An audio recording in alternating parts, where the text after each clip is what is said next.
love that we're both banging our heads here to the Gotta have music. fun with it. I've been teased for my music selections. I want to feel like I'm walking into something heavy and profound. Yeah. This is very your vibe. Well, speaking of my vibes, new idea, I guess, that I want to share with everyone today. It's maybe just like a framework is how to think about this. It's been floating around in my head for a little while, and I've actually been saying this a bunch, right? Yeah, absolutely. I don't know if it's in podcasts that we've even released yet. It might have been in some of the stuff that's coming for...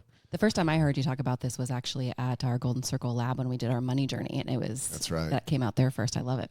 Yeah, so we're talking about...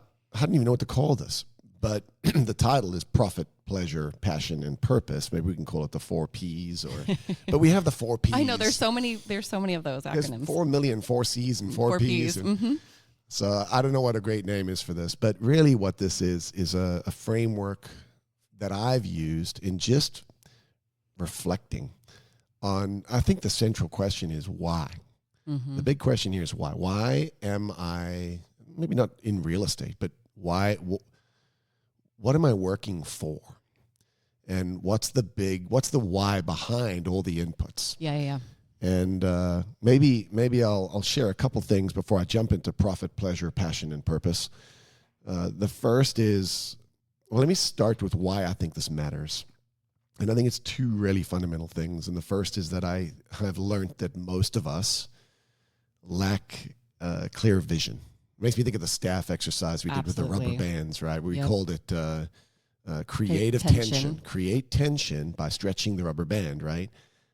Through vision. Yes. And the idea is when you know where you're going, if you have a clear picture of what your future is and what matters to you, there's tension that's created because then you wake up and you go, wait, I'm not there yet. So you do the work to get there. And I think a lot of people, a lot of us, we're really accomplished and we're good at what we do, but not many of us have a very clear vision of what we're actually doing it all for and what we're working towards. Yeah, actually I was listening to a podcast this morning that was all about just purpose and living a purposeful life and knowing where you're going and how just our society as a whole is like just lost the art of like having direction and knowing where they're going. So I can't wait to get into the whole right brain, left brain thing because that's part of what's missing. Is we've lost why and direction and clarity. Yeah. The second problem is the second reality that's kind of a problem is that a lot of our organization, the kind of people that we attract, frankly, aren't principally driven by money. Yeah. So when we talk about building a more profitable, sustainable, enjoyable business, they really like sustainable, enjoyable. I would like to have fun. Profit isn't their number one driving motivator. No. And profit can almost be, I don't know, a bad word. People think it is. I think have some negative connotation to it. Which is ridiculous. So let's just start there. Yeah. This is similar to what I taught maybe a year ago, want what you want, but create value to get it. Yep. We've got this really, really bizarre Midwestern problem. If you go to California and someone's wearing a really, really nice pair of, let's just call it high-end sneakers. Okay. They're $500,000 sneakers. Yeah. I don't know what that, maybe I should use handbags. Yeah. What's a nice handbag? Birkin bag? Okay, but Birkin's way up there. I mean, like not that nice. That someone here would have. I mean... What do people have here? I don't know, like Michael Kors or something like that. Let's call it Michael Kors. Okay. You have a nice handbag like that out on the coast, and someone goes, "Ooh, that's nice." You go, "Yeah, it cost me this much, and it's this high end, and what it's a custom limited edition." They'll brag up how much it's worth. You do the same thing in the Midwest, and they'll go, "Oh, I got it on sale." Oh, I got it on sale, or someone got this for me. Like I would never. We have this coyness. So true. Regarding, and it's probably better. Right? We're conservative. It's admirable. We don't want to be showy or like whatever. That's what it feels like. But I feel like we do that with our businesses too. And I think that bleeds into this apology almost, that we have to apologize for running profitable business. Like somehow we're bad people for working hard to create value in the world to create a bigger profit. Yeah. So I think that's just an expansion of the second problem, right? So problem number 1, I think we don't have a good vision of what we're trying to do. Problem number 2, money isn't the principal driver for a lot of our people. In fact, we're kind of scared to talk about being profitable. Yeah. And so that's the backdrop to this. And then I'll tell one more story, which is how this came about. So over the years, I quote unquote journal. I don't journal like, let me talk about my feelings. I journal on ideas. Ideas. Yeah. I write ideas. And a big thing that I love to do is I just like to create frameworks to process whatever I'm working on or whatever I'm thinking about. So one day, I was just trying to get focused and clear on what mattered most to me, on what I was trying to do and what my key sort of strategic objectives were. Yeah. And I just took a piece of paper and I divided it into 4 columns. Don't know how I came up with these things, but the first one I just wrote profit. And profit wasn't about profit. Profit was actually about my financial goals. Yeah. And, some of them were about this business. They were about increasing bottom line here. But some of them were about real estate investments. Yeah. And so I had goals on adding to my real estate portfolio and tightening that up. Some of them were about actually like financial investments, stocks, the amount of money I wanted to save and allocate towards stock investments. There was 5 or 6 of them. Yep. And these were what I called my financial goals, but I called it profit. Yep. And really what I meant by profit is the money that I need in order to realize the goals that I have. Yeah. And so that's where this whole story starts. Now, the next 3 columns were actually different than pleasure, passion, and purpose. The next 3 columns for me were people, pleasure, and purpose. Okay. And in people, what I wrote there was the key people in my life that I was interested in growing, developing, spending time with. Yeah. Part of it was our leadership team. Part of it was my boys, my family, and then part of it was even spending more time with our Centurions and Golden Circle. Yeah. So this was about where I'm going to allocate my time and energy towards people. Now, I've since dropped people from the formula. Yeah. And I've called it passion instead. Yeah. Because I think whether it's your family, the relationships, your people, but also your faith, your learning, your growth, expansion is how I think about that. I'm just particularly interested in expansion of people. Yeah, that is your passion is it people, is my passion. right? Like you are passionate about helping people become better. Good. Yeah. So the final 3 columns were people, which now is passion. The next one was pleasure. And in that, I was writing about the van, actually. Absolutely. I was writing about where I wanting to spend time, wanting to travel with my boys, because I do those yearly dates with them, where I got pleasure. And the column, what I was writing there was I was trying to show my brain, what are the things I'm excited to go do that I love, that I get joy from? Yeah. And then the final column was purpose. And that was where I was asking myself, kind of the legacy question. Like, what are the big things that I want to put in place that I know bring me joy in the sense that I'm making an impact in the world around me. Yeah. So that was the origin story. And I started to track those things, and I would use it as a vehicle just to reset my mind to go, okay, here's what I'm trying to accomplish financially. I called it profit. Here's where I want to invest my energy into. Well, sorry, let me put it back in order. Here's what brings me joy. Mm-hmm. Here's the fun I want to go have. Yep. Here's the things. Pleasure. Part of the reason I'm working on these financial goals is because these are the things that bring me joy and I have fun, pleasure. Mm-hmm. Passion. Here's the areas I want to be growing and expanding and giving of my talents to. And then finally, purpose was here's where I want to go make an impact in the world. So that's the origin story. And out of that, I just started talking about profit, pleasure, passion, purpose. Yeah.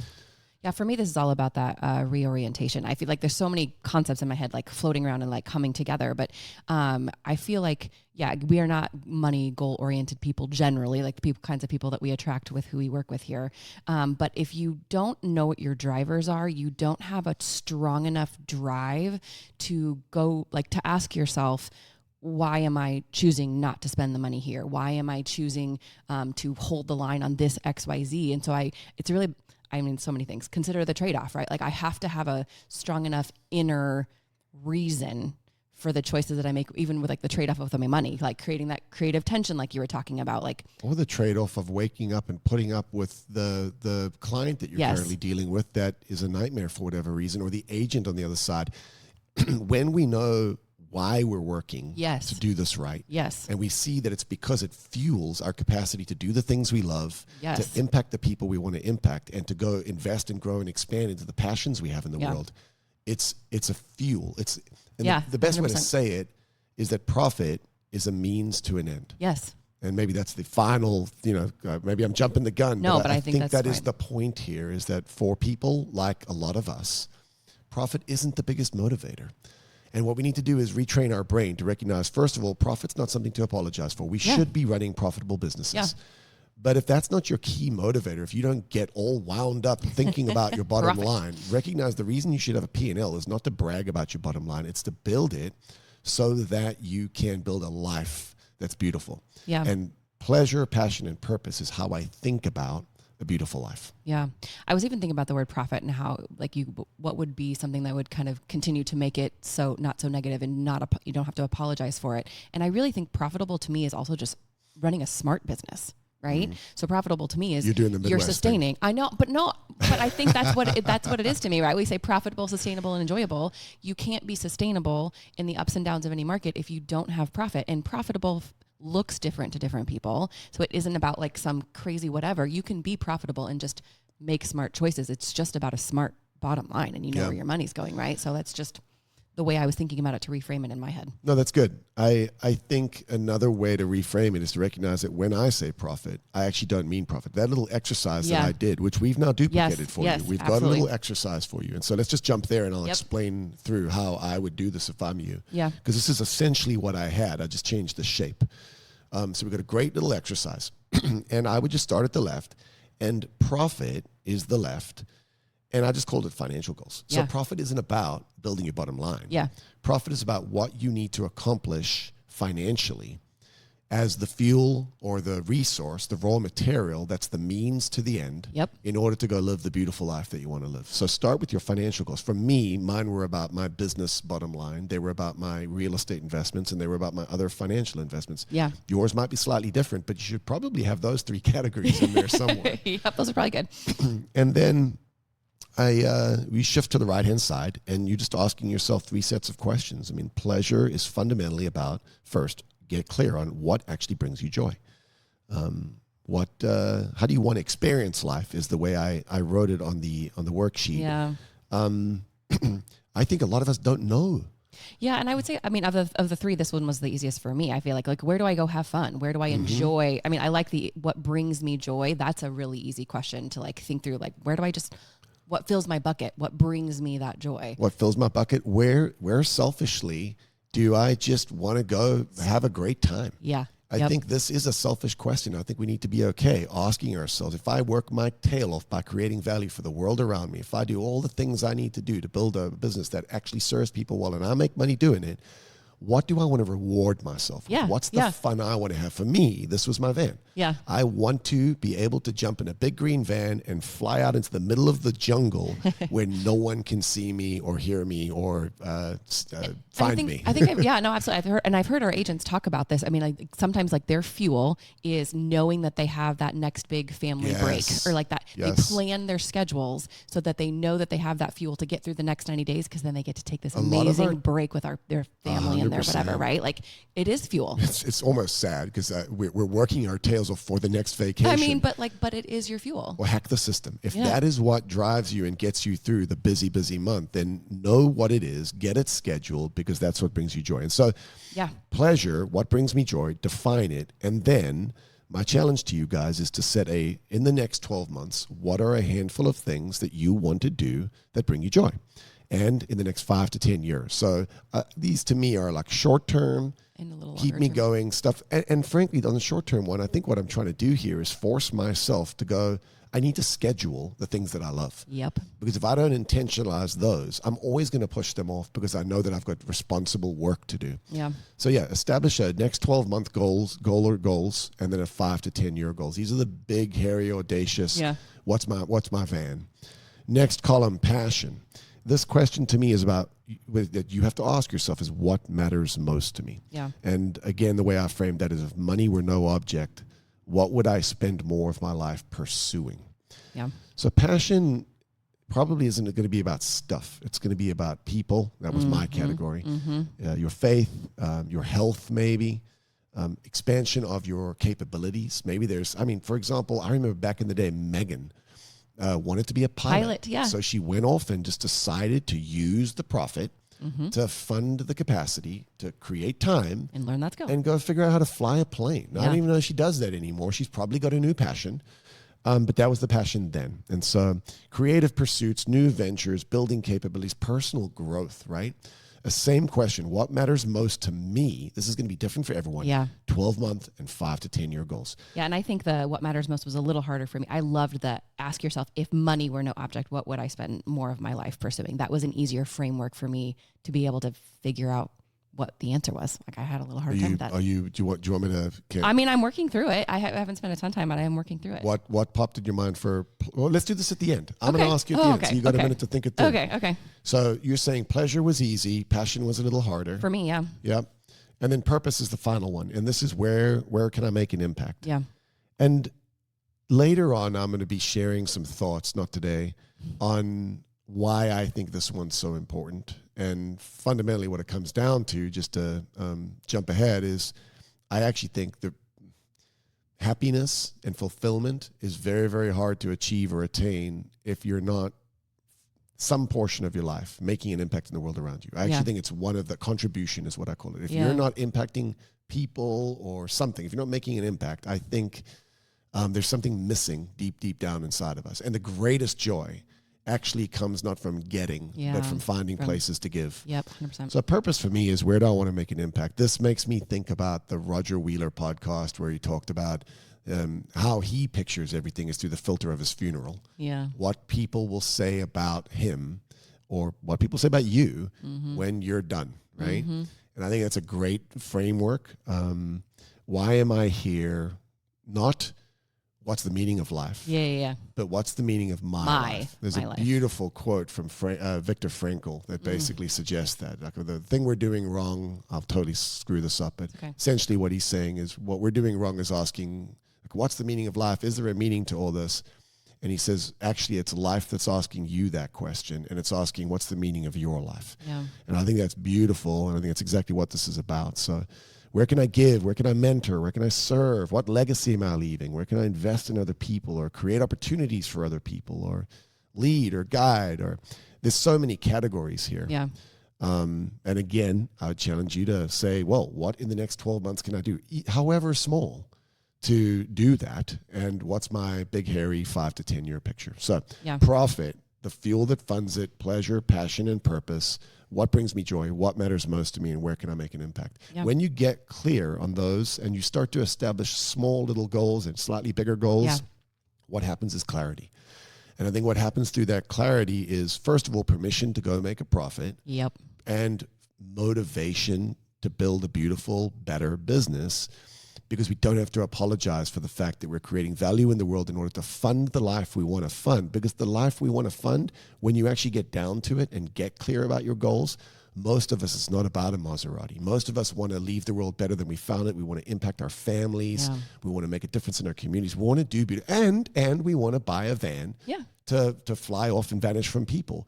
But you can do all those things. You can have a little bit of selfish pleasure. You can pursue growth and expansion, and you can make an impact all through this amazing industry that we're in. Yeah. This inspires me because it gives me clarity, and I want other people to have that same clarity. Yeah, no, I 100% agree, right? Like again, it's about like, what are your inner drivers that are going to reorient your thinking with profitability to give you the motivation and the drivers to go do the things you need to do to get where you want to go, right? So it really is that, for me, the key trigger with like the reorientation of thought behind even money on that. So yeah, that's mine. So can I put you on the spot? Pleasure, passion, and purpose? Yeah, I'm still working on it, I would say. But no, pleasure, again, was easy for me. Like I find the most joy in spending time with my friends and family, especially doing travel and doing concerts. Like, though, that is like my absolute happy place. That's where I live. Do you have any goals? I haven't worked on the goals part yet. I had to think about what they were first. I'm working through defining them, quite honestly. Well, you need to focus on that more. Yes. And I think you should do that exercise, because what we all know about you is you're the most reliable human being. You're always here. You never take time off. And part of that as a 9 is you don't have clarity on some of those 100%. Things. And you're not willing to be selfish. Yeah. This is hard. This is hard for me. Yeah, you should go be selfish. Yeah. I don't have time. I actually very sad when I don't have concert tickets bought. That is not something that I am like apologizing for. I'm like, I always have to have concert tickets bought. I can just picture you at these concerts, hands all over the place. Passion, what matters most to you? This is where I said, this is really the capabilities, right? Like, I'm super, my unique ability is like the first thing that came to mind here. Like, I am I get so much energy and joy. My passion is really in this teaching and coaching space, which I was trying to, as I was listening to this other podcast, not define it by what I do, but maybe that's okay to define it by what I do. Because like coaching and teaching is what I am passionate about. I'm passionate about helping others get where they want to go in if what in you their do businesses. is what you hate doing because you're stuck in a bad job, maybe you shouldn't do that. But if you found a job where you do what you have a unique ability to do, then maybe it's fine to filter it through that. Yeah. So I mean, never ending passion. Like I want to keep getting better and developing new capabilities and getting even better at that space. So that's kind of where. And I know you have some expansion goals there that we've talked about. And so I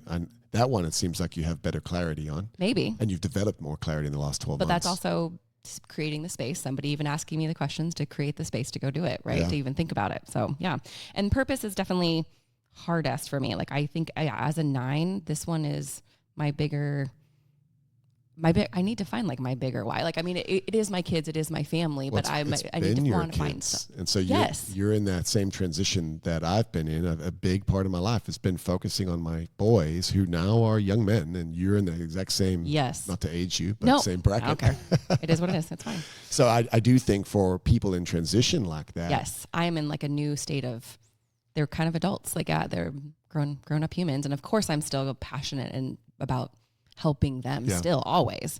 But yeah, what is my some next? of that passion gets to be redirected to a different purpose now. Yeah. And I need to kind of figure it out. That's a common thing, especially for moms, I think, at that age where you've given so much of your life to your kids, and now they're too busy for you. They don't need you anymore. Like, yes, they do, but yeah. Well, I'll close with this. This is actually very, very interesting timing. So it's Friday morning, the day before Saturday, which is where Fridays typically fall. Yep. Tomorrow That's how the week morning. works.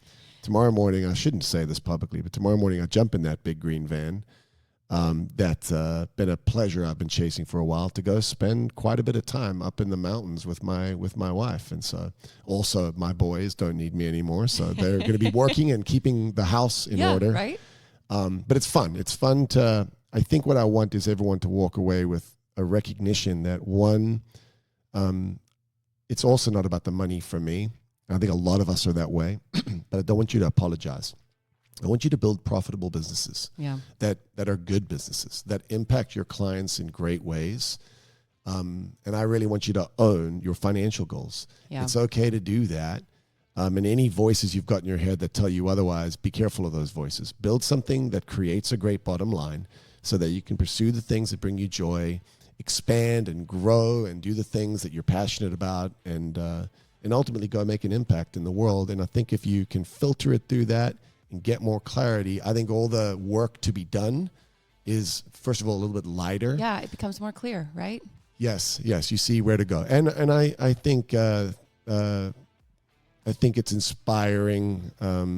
I want you guys to be inspired. I want you to recognize how beautiful what we get to do is. The journey is, and that it's just a means to an end. At the end of the day, we happen to sell real estate, but it's really just this beautiful vehicle to fund and fuel the lives that we want to live. So good luck with this. I definitely think I'm grateful for this framework. So I'm excited to spend more time digging into it. So thank you.